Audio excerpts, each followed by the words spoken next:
మన జీవితంలో చాలాసార్లు మనం ఏది చేయాలో, ఏది చేయకూడదో తెలియక గందరగోళంలో పడిపోతాం. మనసు ఒకటి చెప్తుంది, పరిస్థితులు ఇంకొకటి చెప్తాయి. ఇలాంటి సమయంలో మనకు మార్గం చూపేది భగవద్గీత.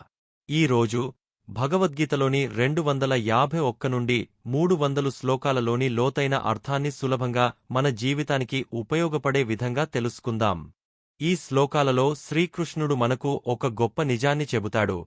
మనిషి చేసే ప్రతి పని అతని నేచర్ ఆధారపడి ఉంటుంది.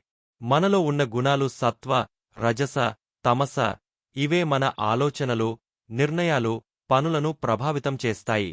కొందరు జ్ఞానం కోసం ప్రయత్నిస్తారు, కొందరు ఫలితం కోసం కష్టపడతారు, ఇంకొందరు ఆలోచించకుండా పనులు చేస్తారు.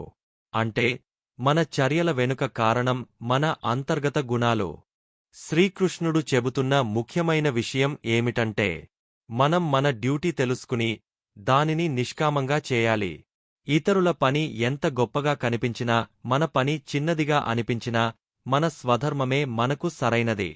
ఎందుకంటే ఇతరుల మార్గాన్ని అనుసరించడం కంటే మన మార్గంలో తప్పులు చేసినా అది మంచిదే.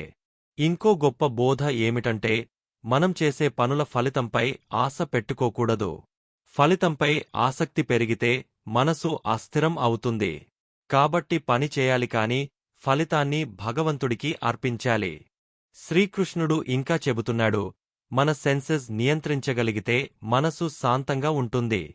మనసు శాంతంగా ఉంటే నిర్ణయాలు స్పష్టంగా ఉంటాయి. అప్పుడు మన జీవితం సంతోషంగా మారుతుంది.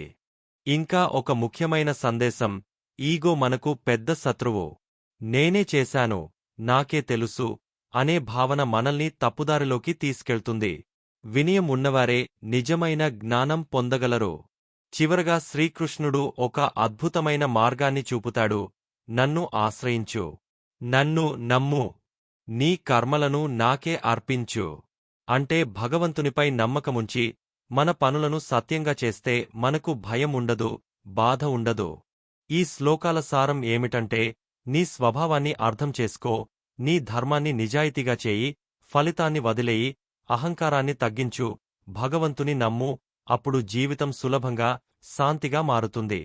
మన జీవితంలో ప్రశాంతత, స్పష్టత కావాలంటే ఈ గీత బోధలను మనం ఆచరించాలి. ఈ వీడియో మీకు నచ్చితే లైక్ చేయండి, షేర్ చేయండి. ఇంకా ఇలాంటి ఆధ్యాత్మిక వీడియోల కోసం సబ్స్క్రైబ్ చేయడం మర్చిపోవద్దు. మళ్ళీ కలుద్దాం. ధన్యవాదాలు.